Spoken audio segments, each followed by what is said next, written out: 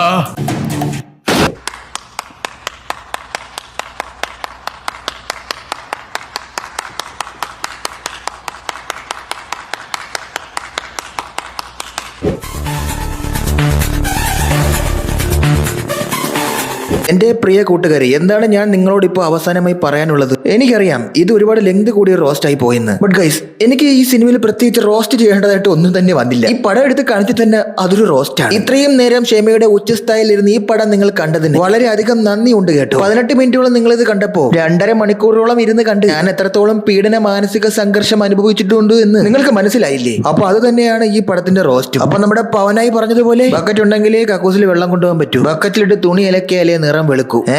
അല്ല, ഏതാണ്ട് ആ നിലവരമുള്ള ഡയലോഗ് തന്നെ ഇതിനകത്തുള്ളത്. അങ്ങനെ പവനായി ശവമായി ഒരു ഓണമാസത്തിൽ ഒരിക്കൽ ഒരു പാതിരാത്രി ഒരു ഓജോ ബോർഡും കോയിനും മെഴുകുതിരിയുമായിട്ട് സുമതി വളവിൽ പോയിരുന്നു പ്രേതത്തിനെ വിളിച്ചത് എനിക്ക് ഇപ്പോഴും ഓർമ്മയുണ്ട്. സുമതി വളവ് എന്തുകൊണ്ട് സിനിമയായില്ലെന്ന് ഞാൻ പലപ്പോഴായിട്ട് വിചാരിച്ചിട്ടുണ്ടെങ്കിലും സിനിമ ഇറങ്ങുമ്പോൾ അത് അവസാനം ഇങ്ങനെ തീരുമെന്ന് ഞാൻ കരുതിയില്ല. എനിവേ ഗൈസ്, നമുക്ക് സിനിമയിലേക്ക് കിടക്കാം. കഥ ആരംഭിക്കുമ്പോൾ കുറച്ച് വഴിപോക്കർ സുമതി വളവിന്റെ തൊട്ട് മുന്നേ വന്ന് നിന്നിട്ട് പറയും, അയ്യോ ദോ തൊട്ടപ്പുറത്ത് സുമതി വളവാണ്, അങ്ങോട്ട് ആരും പോകല്ലേ. പക്ഷേ കൂട്ടത്തിലെ റെബലീസ് ആയി ഒരു ചെറുക്കൻ ഇതൊക്കെ ഇന്ന കാലത്ത് ആരെങ്കിലും വിശ്വസിക്കുമോ എന്ന് കരുതി സ്വന്തം ഭാര്യയും കുട്ടി ആ വളവ് കടക്കാൻ പോകുകയാണ്. അങ്ങനെ ധൈര്യശാലികളായി അവർ വളവ് കടക്കുകയാണ്. എന്നിട്ട് തിരുവനന്തപുരം ജില്ലയിലെ സുമതി വളവിൽ മാപ്പില്ലാത്ത ഒരു വെള്ളച്ചാട്ടം കാണിച്ചിട്ട് ഭാര്യനെ സന്തോഷിപ്പിക്കാൻ നോക്കുമ്പോൾ അതാ തൊട്ടപ്പുറത്തെ കരയിൽ ഒരുത്തി വിളക്കം പിടിച്ചങ്ങനെ നിൽക്കുകയാണ്. അതാരാണെന്ന് നോക്കുമ്പോ അവന്റെ ഭാര്യ സുമതി അവളെ പോലെ രൂപം മാറി നിൽക്കുകയാണ്. അയ്യോ, കഥ അങ്ങനെ മുന്നോട്ട് പോകുമ്പോൾ സുമതി വളവിന്റെ മുന്നിൽ ഒരു ചെക്ക് പോസ്റ്റ് ഉണ്ട്. ആ ചെക്ക് പോസ്റ്റിൽ ജോയിൻ ചെയ്യാൻ വന്ന പുതിയ സാറാണ് ഇദ്ദേഹം. ഇത് നമ്മുടെ ഇമ്മോർട്ടൽ.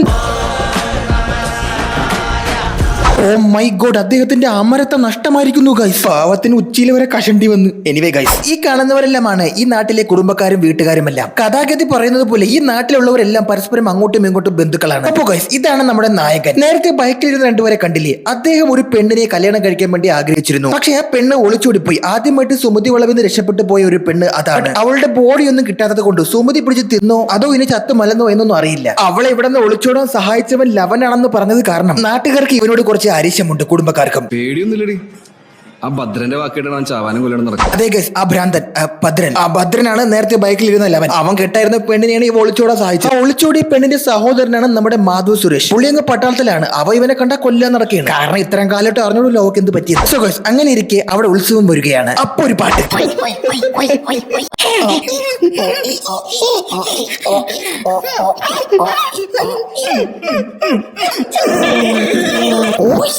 സോ ഗൈസ്, അങ്ങനെ ആട്ടവും പാട്ടവും ഒക്കെ തകൃതിയായി നടന്നുകൊണ്ടിരിക്കുന്ന ഇടയിൽ അവിടെ കൊട്ടാമെന്നൊരു ചെണ്ടക്കാരന് പിറ്റേ ദിവസം രാവിലെ വേറൊരിടത്ത് പണിയുണ്ടെന്ന്. രാത്രി 8 മണി കഴിഞ്ഞാൽ പിന്നെ ഒരു ഒറ്റ മനുഷ്യൻ പോലും സുമതി വളവ് കഴിഞ്ഞ് പോകില്ലല്ലോ. ബട്ട് അവൻ പറയും, സുമതിയൊക്കെ ഉറങ്ങി വെച്ച് സെമിത്തേരിയിലൊക്കെ ഉറങ്ങാൻ കിടക്കുന്നവനാണ് അവൻ. അവൻ എന്ത് സുമതി? അവൻ നേരെ വഴി കടന്ന് അങ്ങോട്ട് പോകാൻ തീരുമാനിക്കും. അങ്ങനെ അവൻ സുമതി വളവിൽ എത്തുമ്പോഴേ പുറകിൽ നിന്ന് ആരോ ചെണ്ട കൊട്ടുന്ന പോലത്തെ ഒരു ശബ്ദം. മകരി പേടിച്ചോടാൻ നിൽക്കുന്ന അവന്റെ മുന്നിലെ ഒരു പാതി വെന്ത നീണ്ട അൽഫാം കിടക്കണം. എടാ കിഴങ്ങി തിരിഞ്ഞു നോക്കാതെ ഓടടാ മണ്ട. അപ്പോഴേ ഓടി തള്ളാതെ ഈ മൊണ്ണ അവന്റെ കുഞ്ഞമ്മ നിക്കണക്കല്ലേ ഓടാതെ അവൻ തിരിഞ്ഞു നോക്കാൻ പോണം. മീൻവെയിൽ കേസ് നമ്മുടെ നായകനില്ലേ, നായകൻ ആരെങ്കിലും സ്നേഹിച്ച ആ പെണ്ണിന്റെ കല്യാണം അപ്പോഴങ്ങാവും. അങ്ങനെ എക്സിന്റെ കല്യാണത്തിനൊക്കെ പോയി ചോറ് വിളമ്പിക്കൊണ്ടിരിക്കും. പഴയ കാര്യം പറഞ്ഞ് ദേണ്ട ഇവന്മാർ ഇവനിട്ട് ചൊറിയും. കൊണ്ടാൻ വന്ന അവനുണ്ടല്ലോ ഓടിച്ചെന്ന് പിടിച്ചു മാറ്റി എവനിട്ട് ഒരെണ്ണം അങ്ങ് പൊട്ടിക്കാൻ ശ്രമിക്കും. ബട്ട് അൺഫോർച്ചുനേറ്റ്ലി അടി മിസ്സായി കൊള്ളുന്നത് ദിവൾക്കാണ്. അടികൊണ്ട് അവളുടെ കഴുത്തോടി 2 പല്ലുവരെ പറഞ്ഞു പോകുന്നു. ഇതാര് വെട്ടിയാരും അമ്മയോ കൊണ്ടാ. ഇനി അടി കൊണ്ട് അവനെതിരെ കേസ് കൊടുക്കാനായിട്ട് കുടുംബക്കാരെ വീട്ടുകാരെ നിർബന്ധിക്കുമെങ്കിലും ഇവൾ തയ്യാറാകില്ല. അറിയാതെ അടിച്ചതാണെന്ന് അവൾക്ക് അറിയാമല്ലോ. ഇനി ഗൈസ്, ഇവരെല്ലാവരും പരസ്പരം അങ്ങോട്ടും ഇങ്ങോട്ടും ബന്ധുക്കളൊക്കെ ആയിരുന്നു കേട്ടോ. മറ്റേ പെണ്ണിന്റെ ഒളിച്ചോട്ട കേസ് കാരണമാണ് ഇവരെല്ലാം പിരിഞ്ഞത്. ഇദ്ദേഹത്തിന്റെ മകളായിരുന്നു ആ ഒളിച്ചോടിയവൾ. അങ്ങനെ ഇരിക്കെ ഒരു രാത്രി ചെക്ക് പോസ്റ്റിൽ ഒരു വാഹനം വന്ന് ഹോൺ അടിക്കുകയാണ്. പാതിരാത്രി അങ്ങോട്ട് ആരും പോകില്ല എന്ന് പറയുമ്പോൾ താനിവിടെ പുതുതായി ജോയിൻ ചെയ്യാൻ വന്ന SI ആണ്. അവിടെ ആരിയിരിക്കുന്ന സുമതിയാ. അപ്പൊ ഇവര് ഉമ്മെന്ന് പറയേ, സുമതി സുമതി ഇന്ന് രാത്രി അവള് തന്നെ. ചെല്ലടാ ചെന്ന് കേറിക്കൊടു. അങ്ങനെ സുമതി വളവിനകത്തോട്ട് കയറുമ്പോഴേ വണ്ടി അങ്ങ് ബ്രേക്ക് ഡൗൺ ആവും. ആശാ സൈഡിൽ മൂത്രമൊഴിക്കാൻ വേണ്ടി ഇറങ്ങിക്കുമ്പോൾ സുമതിയുടെ പ്രേതം ജീപ്പിനകത്ത് കയറും. എന്നിട്ട് സ്പോട്ടിഫൈയിൽ നല്ല പ്ലേലിസ്റ്റ് അങ്ങ് ഇടും.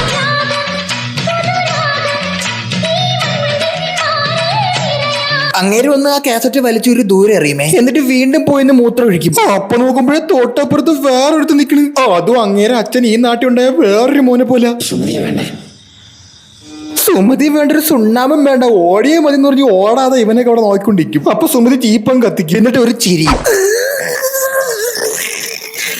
പക്ഷെങ്കിൽ ഗൈസ് സുമതി ആരെയും കൊല്ലൂല. ഇങ്ങനെ പേടിപ്പിച്ച് ഇവിടെ ബോധം കിടത്തി ഇട്ടതേ ഉള്ളൂ. പിറ്റേ ദിവസം രാവിലെ ഇപ്പൊ ഫോറസ്റ്റ് ഡിപ്പാർട്ട്മെന്റ് ഒന്ന് അങ്ങനെ വിളിച്ചെണീപ്പിച്ച്. ഇങ്ങനെയൊക്കെ പ്രയത്നം കണ്ടിട്ട് ഇങ്ങനെ അറ്റാക്ക് ഒന്നും ചത്തില്ലല്ലോ. സോ ഗൈസ് അങ്ങനെ ഇരിക്കുന്ന നമ്മുടെ നായകനെ അടിച്ച് പെടലി വിളിക്കിയ പെണ്ണൊരു ടീച്ചറാണ്. ആ സ്കൂളിലാണ് നമ്മുടെ നായകന്റെ അനന്തരവള് പഠിക്കണേ. ആ പേരും പറഞ്ഞ് അവളെ കാണാനായിട്ട് ഇവ അങ്ങോട്ടില്ല, ഇവന്റെ ഒരു ക്രഷ് അടിച്ചവളടുത്ത്. അപ്പൊ അവളെ സഹോദരൻ അതേ സ്കൂളിലാണ് പഠിക്കുന്നത്. ഇനി ഇവക്കൊരു അനിയനുണ്ട്, ഈ ചെറുക്കൻ. ഈ വിടല വന്ന് അവന്റെ പെടലി അടിച്ച് തിരിക്കും. അനിയന്റെ കയ്യിലിരിപ്പ് കാരണം ഇവളങ്ങനെ അവനോട് സോറി പറയാൻ വരികയാണ് ഗൈസ്. അങ്ങനെ സ്വാഭാവികമായും അവർ പരസ്പരം ഇഷ്ടത്തിലാക്കുകയാണ്. അപ്പൊ വീണ്ടും ഒരു പാട്ട്. അങ്ങനെ ഇരിക്കെ ഒരു ദിവസം ഇവർ പുറത്തു പോയിട്ട് വരുമ്പോൾ രാത്രി 8 മണി കഴിഞ്ഞു പോകും. 8 മണി കഴിഞ്ഞാൽ പിന്നെ സുമതി വളവിലോട്ട് കടക്കാറില്ലല്ലോ ആരും. അന്നേ ദിവസം ഇത്തിരി കള്ളം കുടിച്ച് വെടിയിറച്ചൊക്കെ തിന്ന് ചെക്ക് പോസ്റ്റിൽ തന്നെ കൂടാമെന്ന് അവർ കരുതും. അയ്യാ, പെണ്ണുമുള്ള പേടിപ്പിക്കാനായിട്ട്. ഇവരാണ് ഈ സിനിമയിലെ തള്ളു മൂപ്പത്തി. ഇവർ വന്നിരുന്ന് പറയുന്നത് സുമതിയെ പറ്റിയുള്ള കഥയാണ്. എങ്ങനെ സുമതി യക്ഷിയായി. ഈ നാട്ടിൽ പണ്ട് ബ്രിട്ടീഷുകാരെ തുരത്താനായിട്ട് ബ്രഹ്മരക്ഷസിനെ വിളിച്ചു വരുത്തി ആഭിചാര ക്രിയകളൊക്കെ ചെയ്ത് ബ്രിട്ടീഷുകാരെ ഇവിടുന്ന് ഓടിച്ചുവിടുന്ന ഒരു കൂട്ടരുണ്ടായിരുന്നു. അവർ അവരുടെ കുലത്തിന് ശക്തി കൂടാനായിട്ട് സുമതിനെ വേറൊരു നാട്ടിൽ നിന്ന് കൊണ്ടുവന്ന് ഒരുത്തനുമായി കല്യാണം കഴിപ്പിച്ച് ഗർഭിണിയാക്കിക്കുന്നു. എന്നിട്ട് അവരുടെ ഗൂഢ ലക്ഷ്യം എന്തെന്ന് വെച്ചാൽ ഇവളെ ബലി കൊടുക്കണമെന്ന്. അങ്ങനെ ഇവളൊരു തീയിലിട്ട് ബലി കൊടുക്കുക നാട്ടുകാര്. പക്ഷെ തീയിൽ വീണ വെന്ത സുമതി ഒരു പ്രേതമായിട്ട് വരും. അതും ഉഗ്രശക്തിയുള്ള സുമതി എക്സി. സുമതി അങ്ങനെ തന്റെ കോപം അടങ്ങാതെ ആ നാട്ടിലുള്ളവരെ എല്ലാരും കൊല്ലും. എന്നിട്ട് ആ വളവി കയറി കുത്തിയിരിക്കും. അതുവഴി പറഞ്ഞവരൊക്കെ പേടിപ്പിക്കാനായിട്ട്. പക്ഷെ സുമതി ഈ നാട്ടിന്റെ ഒരു കാവലാണ്. ഇതിനകത്ത് വേറൊരു പ്രേതത്തിനെയും ഭൂതത്തിനെയും ഒരു ചെറ്റകളെയും കയറാൻ സുമതി സമ്മതിക്കും. നാട്ടിൽ ഇങ്ങനെ വലയം ചെയ്ത് അവിടെ അങ്ങനെ ഇരിക്കുകയാണ്. അല്ല ഗൈസ്, ഇതേത് സുമതി? ഈ സുമതി വളവും സുമതിയൊക്കെ അങ്ങ് ജപ്പാനിലുള്ളതാണ്. നമുക്കറിയാവുന്ന സുമതിയുടെ കഥ ഇതൊന്നും അല്ല. ഇതെന്ത് തേങ്ങാ കൊല്ലിയാണ്. പിന്നെ ഗൈസ് ഒരുപാട് അങ്ങ് പോയി. നമ്മുടെ പട്ടാളക്കാരൻ വരികയാണ് കേട്ടോ. ലീവിന് മാധവ് സുരേഷ് നാട്ടിൽ വരികയാണ്. പുള്ളിയുടെ ചേച്ചി പോയത് കാരണം അതിനുശേഷം ഇവന്മാരോട് അത്ര സ്നേഹമല്ല. തന്റെ ചേച്ചിക്ക് എന്ത് സംഭവിച്ചു എന്ന് അറിയാൻ നടക്കുന്ന ഒരു അന്യനാണ് ഇവൻ. അതിനിടയിൽ ഗൈസ് അവിടെ ഒരു പ്രസവം നടക്കുകയാണ്. പൂർണ്ണ ഗർഭിണിയെ ഒരു സ്ത്രീനെ ഒരു വസ്സാത്തെ കൊണ്ട് പ്രസവം എടുപ്പിക്കാൻ നോക്കിയാണ്. ഞാൻ ഒരു കാര്യം ചോദിച്ചിട്ടേ, ഈ പെണ്ണിനെ പ്രസവിക്കാൻ മുട്ടണവരെ നീയൊക്കെ അവിടെ ഇട്ടിരുന്ന അവിടെ നല്ല ഹോസ്പിറ്റലിലും കൊണ്ടുപോയി അഡ്മിറ്റ് ചെയ്യാതെ എന്നിട്ട് പ്രസവിക്കാൻ മുട്ടിക്കുന്ന പെണ്ണിനെ എങ്ങനെയും ആശുപത്രിയിലാക്കാൻ പറയും. അപ്പൊ രായ്ക്ക് അവന്മാർ എടുത്തോണ്ട് സുമതി വളവ് കടന്ന് പോകുകയാണ്. അപ്പൊ ഞാൻ ചോദിക്കട്ടെ, അവിടെ ഉള്ളവരെല്ലാം രാവിലെ മാത്രമേ പ്രസവിക്കുള്ളൂ. രാത്രി പ്രസവിക്കുന്ന ആദ്യത്തെ പെണ്ണ് ഇവളാണ്. അത് മാത്രം ഇത്രയും വെളിച്ചുള്ളൊരു രാത്രി ഞാൻ ആദ്യമായിട്ടാണ് കാണുന്നത്. ആ ആകാശമൊക്കെ നോക്കും, വെള്ളമായിരിക്കണം. രാവിലെ ഷൂട്ട് ചെയ്തിട്ട് അത് എഡിറ്റ് ചെയ്ത് രാത്രിയാക്കി വെച്ചേക്കണം. വെറും ഒന്നാളെ. അപ്പൊ സുമതി ഒരു മരം മുറിച്ചിട്ട് ഇവരെ വഴി തടയുകയാണ്. അവരെല്ലാരും കൂടി ഇറങ്ങി ആ തടിയെടുത്ത് മാറ്റുന്ന സമയത്തിനിടയ്ക്ക് സുമതി നമ്മളെ പ്രസവിക്കാൻ കിടന്ന ചേച്ചീനെ അടിച്ചോണ്ട് പോകും. അങ്ങനെ ആ നല്ല വെളിച്ചമുള്ള ഇരുട്ടത്ത് ഇവന്മാരെല്ലാം കൂടി കാട്ടിക്കേറിയ പെണ്ണുമ്പിള്ളെ തപ്പയാണ്. അപ്പൊ സുമതി കുറച്ച് കുസൃതി ആകാമെന്ന് കരുതി ആദ്യം ബാലു വർഗീസിനെ പറ്റിക്കും. പുള്ളി നോക്കുമ്പോ വയറും താങ്ങി പിടിച്ച് നമ്മളെ അക്കനെ സുമതി വളവിൽ ഇല്ലാത്തൊരു വെള്ളച്ചാട്ടത്തിന്റെ മുകളിൽ കയറി എന്നിട്ട് എടുത്ത് വെള്ളത്തിലൊരു ഡൈവ്. അത് കഴിഞ്ഞ് രണ്ടുപേരും വീണ്ടും സുമതി പേടിപ്പിക്കും. പ്രസവിക്കാൻ നിന്ന പെണ്ണിനോട് മാന്യമായി രാത്രി ചോദിക്കാൻ പറ്റിയ ഒറ്റ ചോദ്യമേ ഉള്ളൂ, പ്രസവിക്കുന്നു വേണ്ടേ? വളരെ ന്യായമായ ചോദ്യം. പുള്ളി അങ്ങനെ സ്ട്രേറ്റ് ആയിട്ട് എല്ലാം മുഖത്ത് നോക്കി ചോദിച്ചളയും. ആരാടാ അതിന്റെ ഡയലോഗ് ഒക്കെ എഴുതിയത്? പുള്ളി നേരെ ചെന്ന് പെണ്ണിനെ കിട്ടിയ സന്തോഷത്തില് വിളിച്ചോണ്ട് പോകാൻ വേണ്ടി നോക്കുമ്പോഴേ തലയില്ലെന്ന് തല തറയിൽ ചിരിച്ചോണ്ട് കിടന്ന് ഉരുളാണ്. ഇനി അടുത്തത് നമ്മുടെ അർജുൻ അശോകന്. അർജുൻ അശോകന്റെ മുന്നിലെ വയറിലൊരു തടിക്കഷ്ണം വെച്ച് കീറി കൊച്ചിനെ വെളിയെടുക്കുമെന്ന്. ഇതൊക്കെ ലൈവായിട്ട് കണ്ടല്ലേ. പേടിച്ച് മൂത്രം വെച്ചിട്ട് പിന്നെ ആ മൂത്രം നിൽക്കണമെങ്കിൽ സിമന്റ് വെച്ച് അടക്കേണ്ടി വരും. അയ്യോ, എന്തായാലും പേടിച്ച് തലകറങ്ങി അവർ എല്ലാവരും ഒരുമിച്ച് ഓടിച്ചെന്ന് വീണ്ടും വണ്ടിക്കകത്ത് നോക്കുമ്പോഴേ കൊച്ചും തള്ളയും കൂടെ സുഖമായിട്ട് അവിടെ പ്രസവിച്ച് കിടക്കണ്. സഗോയ്സിന്റെ റോസ്റ്റിംഗ് കരിയറിൽ ഇമാതിരി ഒരു സാധനം ഞാൻ എങ്കയും പാക്കലേ. இந்த ഉലകത്തിലെ എത്തനെയോ പ്രേതങ്ങളെ ഞാൻ പാത്തിരിക്കേ. ആനാ இந்த மாதிரி ഒരു പ്രസവം എടുക്കണ പ്രേതത്തിനെ ഇപ്പൊ താണ്ടാ പാക്കറേ. അതും ഒരു സ്ട്രെച്ചറിന്റെ ബലം പോലും ഇല്ലാതെ ഉടലോടെ എടുത്തോണ്ട് പോയിട്ട് സുഖപ്രസവം നടത്തി തിരിച്ചും കൊണ്ട് കിടത്തി കൊടുക്കുന്നു. തള്ളേ, സുമതി ഗൈനക്കോളജിസ്റ്റ് ആയിരുന്നടേ. നമ്മുടെ കമിതാക്കളെ ഈ പോലീസുകാരൻ പൊക്കുകയാണ്. അത് അറിഞ്ഞതും തൊട്ടടുത്ത മുഹൂർത്തത്തിൽ തന്നെ ഇവളുടെ വീട്ടുകാർ ഇവളെ കല്യാണം ഉറപ്പിക്കും. അത് ആരുമായിട്ടാണെന്ന് അറിയാമോ? ലവൻ ഭദ്രൻ. ഇവളെ ചേച്ചിയാണ് അവൻ ആദ്യം കെട്ടായിരുന്നത്. അപ്പോഴല്ലേ അവൾ ഒളിച്ചോടി പോയത്. ഇവനുമായിട്ട് പ്രേമമാണെന്ന് അറിഞ്ഞത് കാരണം മറ്റേ വാശിയും കൂടെ ഉണ്ടല്ലോ, അതുകൊണ്ട് അവളെ പെട്ടെന്ന് കെട്ടിക്കുകയാണ്. പക്ഷെ ആ കല്യാണത്തിന് അവൾക്ക് ഇഷ്ടമല്ല. അങ്ങനെ ആ പെണ്ണും പോവലെന്നുള്ള സങ്കടത്തിൽ അടിച്ച് ഫിറ്റായിരുന്ന നമ്മുടെ അളിയനെ ഈ മനുഷ്യൻ കുറച്ച് ഒറ്റമൂലി എന്ന് പറഞ്ഞ് കഞ്ചാവിന്റെ ഹാഷ് ഷോയിൽ എടുത്ത് കൊടുക്കും. നല്ലതാ, അടിച്ചതിന്റെ ദുഃഖമൊക്കെ മാറുന്നു പറഞ്ഞു കൊടുക്കും. എന്നിട്ട് ഇവന്മാരെല്ലാം കൂടി അത് അടിച്ചിട്ട് നേരെ സുമതിയുടെ അടുത്ത് നിന്ന് കയറി കൊടുക്കും. പാവം സുമതി എന്ത് പിഴച്ച അവിടെ പോയിട്ട് സുമതിനെ പൂരെ തെറിയവന്മാര്. അപ്പൊ നോക്കുമ്പോഴും ഒരു പുക വന്ന് മൂടിയിട്ട് കുറെ ബാമ്പു ബോയ്സ് നിന്ന് അതിനകത്ത് ഡാൻസ് കളിക്കും. അങ്ങനെ സുമതി ഇവന്മാരെ പേടിപ്പിക്കും. പിറ്റേന്ന് രാവിലെ ബോധം തെളിയാതെ കടന്ന അവരെ ഫോറസ്റ്റ് ഓഫീസിലോട്ട് ഇവരെല്ലാവരോട് ചേർന്ന് എത്തിക്കും. എന്നിട്ട് വീണ്ടും കഥ ഇങ്ങനെ മുന്നോട്ട് പോവുകയാണ് ഗൈസ്. അപ്പോഴാണ് ഒരു നാടകീയ സംഭവം അരങ്ങേറുന്നത്. ഇവനില്ലേ ഭദ്രൻ, ഇവ അത്ര ശരിയല്ല. ഈ പെണ്ണുമ്പിള്ളയും കൊച്ചുമില്ലേ, ഇവരെ അവൻ ഉപദ്രവിക്കാൻ നോക്കിയിട്ടുണ്ട്. ഇവള് ആദ്യം സത്യം പറഞ്ഞ ഭദ്രന് ഇവിടെ ഒരു തിയേറ്റർ ഉണ്ട്, ആ തിയേറ്ററിലാണ് ജോലിക്കുന്നത്. ആ വൃത്തികെട്ട ഞരമ്പ് രോഗി അവളെ മാത്രമല്ല അവളെ കൊച്ചിനെ വരെ ഉപദ്രവിക്കാൻ നോക്കിയ വൃത്തികെട്ട കാപാലികനാണ്. ആ കലിപ്പിൽ അവൻ നേരെ ചെന്ന് തിയേറ്ററിൽ കയറി ഭദ്രനെ എടുത്തിട്ട് അലക്കും. ഇവ ഒരടി അവൻ അടിക്കുമെങ്കിൽ ഭദ്രൻ ഒരടി ഇവൻ ഇടിക്കും. ഇവൻ ചാടി ഭദ്രനെ ചവിട്ടുമെങ്കിൽ ഭദ്രൻ മലന്നടിച്ച് താഴെ ഇങ്ങനെ വീഴും. എന്നിട്ട് അവനെ പിടിച്ചെണീപ്പിച്ച് മൂക്കാമണ്ടൊക്കെ ഇടിക്കാൻ ശ്രമിക്കുമ്പോഴത്തേക്കും ആരോ കൈ പിടിച്ച് ആരത് അച്ഛ കൈ പിടിച്ച് അവിടെ വെച്ച് ഭദ്രൻ കെട്ടാൻ പോണ പെണ്ണ് ഇവന് തമ്മിൽ പ്രേമത്തിലാണെന്ന് പറഞ്ഞാൽ തന്ത അവന്റെ കരണത്തിലിട്ട് ഒരെണ്ണം പൊട്ടിക്കും. എന്നിട്ട് പറയും ഈ കല്യാണം ഞാൻ നടത്തി കൊടുക്കണം നായ, നീ കാരണമാണ് ആ കുടുംബത്തിൽ നിന്ന് നേരത്തെ ഒരു പെണ്ണ് ഇറങ്ങിപ്പോയത്. ഒരു തന്തയുടെ വിഷമം നിന്റെ അച്ഛനെ മനസ്സിലാവോള. അങ്ങനെ ഡയലോഗ് അടിച്ചിട്ട് അങ്ങനെ അങ്ങ് പോകും. അപ്പോഴാണ് കഥയിലെ ഒരു ട്വിസ്റ്റ് ഗൈസ്. നേരത്തെ പറഞ്ഞില്ലേ ഭദ്രൻ കബളിപ്പിക്കാൻ ശ്രമിച്ച കൊച്ചുമാ തള്ളയും അവര് ദുരൂഹ സാഹചര്യത്തിൽ ആത്മഹത്യ ചെയ്യപ്പെട്ട നിലയിൽ കണ്ടെത്തുകയാണ് അവരെ. പക്ഷേ പോലീസ് അത് ആത്മഹത്യയാണെന്ന് പറഞ്ഞ് എഴുതി തള്ളു. സംഭവം വേറൊന്നുമല്ല, കൊലപാതകമാണ്. ഭദ്രനാണ് ഇവരെ കൊന്ന. ഇവനാണ് കൊന്നതെന്ന് നമ്മുടെ നായകൻ അറിയാം, പക്ഷെ ഒന്നും ചെയ്യാൻ പറ്റില്ലല്ലോ. മാത്രവുമല്ല മറ്റേ പുതിയ SIയും ഭദ്രന്റെ കൂടെയാണ്. പാവം പട്ടി, ആ പട്ടിക്ക് ഞാറുണ്ട്. ശേഷം അവിടെ നമ്മുടെ ഭദ്രന്റെ ഇവന്റെ കാമുകയുടെയും കല്യാണം അരങ്ങേറുകയാണ്. അവിടെ സങ്കടമൊക്കെ ഉള്ളിലൊതുക്കി പാചകപ്പുരിലേക്ക് കയറി ചോറിന്റെ ഊണിന്റെ പണിയൊക്കെ താൻ നോക്കാമെന്ന് വെച്ച് അങ്ങനെ നിൽക്കുമ്പോഴാണ് രണ്ടെണ്ണം സങ്കടം മൂത്ത് അടിച്ചിട്ട് അവിടെ കിടന്ന് ഡാൻസ് കളിച്ചില്ലല്ലോ എന്ന് ഓർത്തത്. അപ്പൊ തന്നെ ഒരു ഫുൾ ബോട്ടിൽ അകത്താക്കിയിട്ട് അളിയനും അച്ഛന്മാരും കൂടി അവിടെ കിടന്ന് സങ്കട ഡാൻസ് കളിക്കും. പക്ഷെ അവന്റെ തന്ത ഒരു നല്ല തന്തയായിരുന്നു കൈ. നേരത്തെ ഇവിടെ കിടന്ന് അടിച്ച് പൂമ്പാറ്റി അവത പെണ്ണിനെ വിളിച്ചോണ്ട് പോടാൻ ബാക്കിയൊക്കെ അച്ഛൻ നോക്കിക്കൊള്ളാം.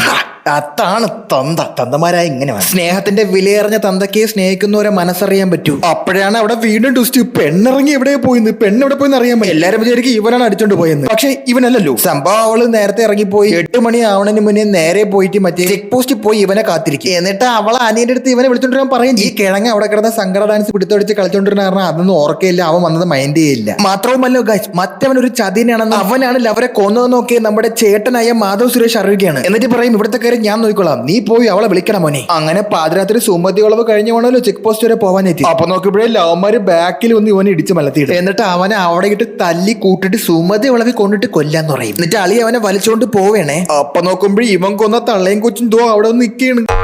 അതൊക്കെ കണ്ട് ആദ്യം ഒന്ന് പതറെങ്കിലും അളിയന്മാർ രണ്ടുപേരും കൂടി ഇവൻ അങ്ങ് അടിച്ച് കൊല്ലാൻ തീരുമാനിക്കും. അപ്പൊ നോക്കുമ്പോഴേ സുമതി ഇവന്റെ പുറത്തേറിയിട്ട് സംഭവം വേറൊന്നുമില്ല ഗൈസ്, പരുന്ത് പറക്കണ കണ്ടില്ലേ മോളിൽ കൂടെ രണ്ടുപേരെയും കൊല്ലും. എന്നിട്ട് അവിടെ ബോധരഹിതനായി കിടക്കുന്ന നായകനെ നമ്മുടെ മാധവ് സുരേഷ് വന്ന് രക്ഷിക്കും. ഒടുവിൽ വളവ് കടന്നു വന്ന് അവർ ഒരുമിക്കുകയാണ് ഗൈസ്. പിറ്റേ ദിവസം രാവിലെ നോക്കുമ്പോൾ നമ്മുടെ ബാമ വരെയാണ്. ബാമയാണ് ഇങ്ങനെ ഒളിച്ചോടി പോയ മോള്. എവള് ചത്തുപോയെന്നും പറഞ്ഞാൽ ലവല നാട്ടുകാരെല്ലാം അവിടെ എടുത്തിട്ട് അലക്കണം. അങ്ങനെ കുണുങ്ങി ബാമ വരെയാണ്. ഇനി ഇദ്ദേഹമാണ് ബാമയുടെ ഭർത്താവ് കേട്ടു. ഇമ്മോർട്ടലിന്റെ പുറകെ ഒളിച്ചിരിക്കാതെ ഇങ്ങോട്ട് വാ. അങ്ങനെ ആദ്യമേ ഇവിടെ ഒന്ന് ജോയിൻ ചെയ്തത് എന്തിനാണെന്ന് അറിയാമോ? ഈ നാട്ടിൽ വന്ന് പ്രശ്നങ്ങളൊക്കെ പറഞ്ഞു തീർത്ത് അവർക്ക് ഇവിടെ ജീവിക്കാൻ വേണ്ടിയാണ്. പക്ഷെ ഇവിടെ വന്നപ്പോഴാണ് അറിയുന്നത് ഇവർ ഒളിച്ചോടിയതാണ് ആ നാട്ടിലെ ഏറ്റവും വലിയ പ്രശ്നമെന്ന്. എന്തായാലും കാര്യങ്ങളൊക്കെ മംഗളമായി നടക്കുന്നുണ്ട്, എല്ലാവരും ഒരുമിക്കുന്നുമുണ്ട്. അപ്പൊ നമ്മുടെ സൈജ് കുറുപ്പ് നമ്മുടെ അശോകന്റെ അടുത്ത് ചോദിക്കും, അന്ന് നമ്മളെ രക്ഷിച്ച് നീയാണല്ലോ നമ്മളെ സഹായിച്ച് വണ്ടി കയറ്റി വിട്ടു എന്നത്, എന്നിട്ട് നിനക്ക് എന്നെ കണ്ടപ്പോ ഒന്നും ഓർമ്മ പോലും ഇല്ലല്ലോ എന്ന് ചോദിക്കുമേ. അതുപോലെ അളിയൻ മാധവ് സുരേഷിന്റെ അടുത്ത് പറയും, നീയല്ലോ ഇന്നലെ രാത്രി എന്നെ രക്ഷിച്ച, വളരെ നന്ദി ഉണ്ടാ കുട്ടാന്ന് പറയും. അപ്പൊ മാധവ് സുരേഷ് പറയും, സംഭവം ഞാൻ പട്ടാളക്കാരനൊക്കെയാണ്, എന്നാലും രാത്രി സുമതിയോളവ് വരാനാ പോടാർക്ക. അപ്പോഴാണ് ആ സത്യം നമ്മൾ മനസ്സിലാക്കുന്നത് ഗൈസ്. ഇവിടെ രണ്ടിടത്തും പ്രവർത്തിച്ചത് സുമതിയായിരുന്നു.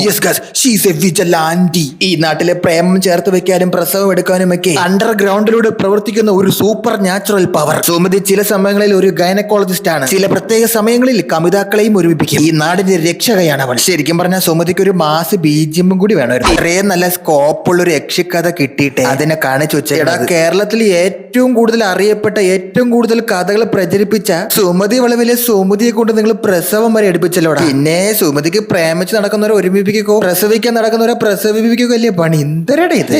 ഇന്നത്തേക്ക് ഇത് മതി. സിനിമ OTT അവൈലബിൾ ആണ്, നിങ്ങൾക്ക് എല്ലാവർക്കും പോയി ഒന്ന് കാണാം.